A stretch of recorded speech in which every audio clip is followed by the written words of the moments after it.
Good afternoon from Kenya, or good morning or good evening. It depends on wherever in the world you are. I'm actually in the car traveling from the Kenyan border towards a place called Marsabit in Kenya. And it's not afternoon, it is 11:57 in the morning, so almost noon in Kenya. Also, a happy new year to everybody. This is my first video for the year, and so today's video, I think I'm going to concentrate on a few things. Okay, so the first topic. Oh, there's a cow running across the road. Okay, sorry for the distraction. Right, like I mentioned, I'm in my car. Well, my husband's car. He's driving. You can't see him. He's next to me. Okay, so first topic of the day. So I'm sure everybody's aware of the bushfires that are happening in Australia. Very bad, very devastating, very sad. A lot of emotions.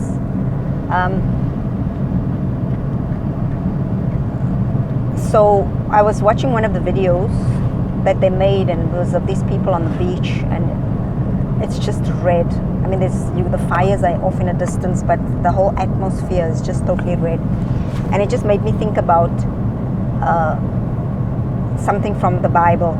Now, not to get everybody's panties in a knot, before you get all, just relax. This is just what came to my mind when I saw this. I was thinking about, okay, that's my husband sneezing.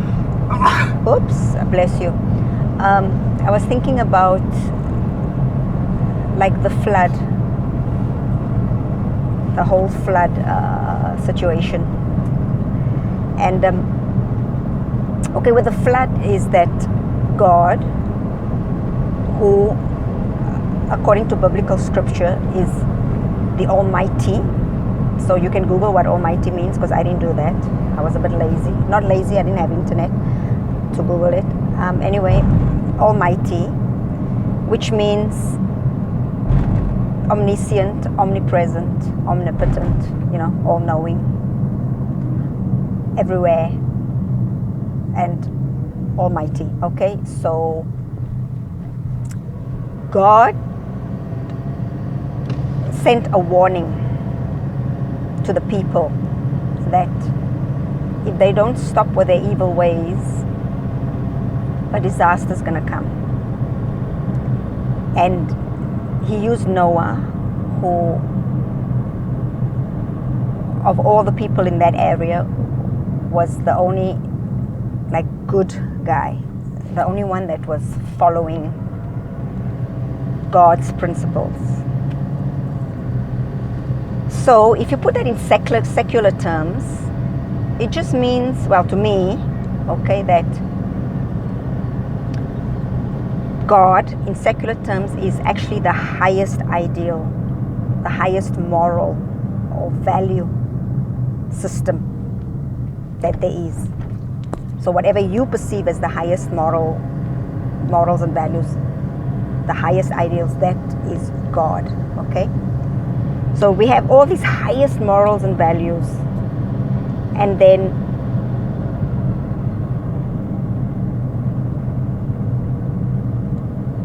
there is a warning to us that something bad is going to come because we are not subscribing to these morals. So what is bad is going to come is global warming. Now, note well, okay? I'm not saying this is happening in Australia because those people are bad.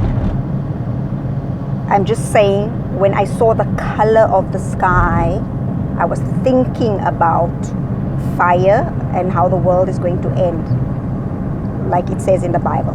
Nothing to do with the people, okay? So get your butt out of your head, out of your backside, get your head out of your butt, and let's move on. So, where was I? Secular. Okay, so this highest moral and value system an ideal that we are supposed to subscribe to. We are not doing this, right? So there's a warning. The warning is global warming. And how we know this is like how the people knew about this is because Noah was chosen to go and tell them about it. So what is happening with us is we have scientists, activists, people like that, Greta Thunberg girl, all these people running around, all our friends on Facebook, warning us about it, running around, okay? So that we know it's happening. Forget about the governments, but we are being told these things, right? So same, to me it looks like the same thing. God, highest ideals, warning. There's a flood, warning on the side. There's going to be global disaster. On the side, we have Noah. On the side, we have our activists. We have Greta Thunberg. We have scientists, okay? See there, the correlation there? Right, so next. Then Noah was told by God, which is the Almighty, to build an ark. Okay, so to build something that is tangible and that is structure, so that he can be safe, so that he can be saved from this disaster.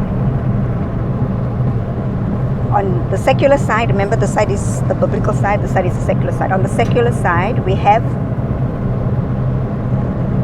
are told to build an ark. Now the ark is, we have to have a conscience, okay, and a consciousness about this disaster that is coming, which is an existential threat, same as the flood was on this side. It's an existential threat. So we have to build an awareness of it. So that is the ark. It's not structural, it's not tangible, but it is a consciousness, and it's in our conscience, okay? See that there? Right. Next. So, and remember, this came from God, who is Almighty on the side. On the side, this comes from our ideals and our morals and our values, that we have to build this consciousness and this conscience, okay? So on this side again, then God, the Almighty, told Noah he has to take his family and put them in the ark so that they can be safe. He must take some of the fauna and put it, the flora, and put it in the ark. He has to take the animals, the fauna, and put it in the ark, because this is to save them, because when they're in the ark they will be safe. So on our side, it is our highest ideal, our highest morals, and our highest value that tells us to take this awareness that we have of this impending disaster, that we have to save the people, save the animals, save the plants, okay? And it's in our conscience that we have to do this. See how it works? See how it works? Right. Because in Noah's time, they did not subscribe to the Almighty. So the land became an existential threat, because water belongs to the land. On this side, because we did not subscribe to our highest ideal, the land is going to be the existential threat, because we are not doing anything to save the land, which is to save the planet. Right? So this is just how I see these two things. There's the biblical explanation of how existential threats work, and if you translate that into modern times and into a secular perspective, this is how it works. So maybe think about that. And if there's any noise, please excuse it, because I am in the car. I don't use fantastic equipment because I like to keep things real. If there's a glare, it's because the sun is shining. I'm in a moving car. If there's noise, it's because the window is open, our aircon is broken, and the sound is coming in from outside. But anyway, I hope you enjoyed this part of the journey with me. And until next time,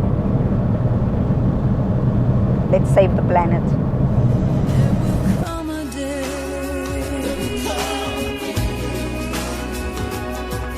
There will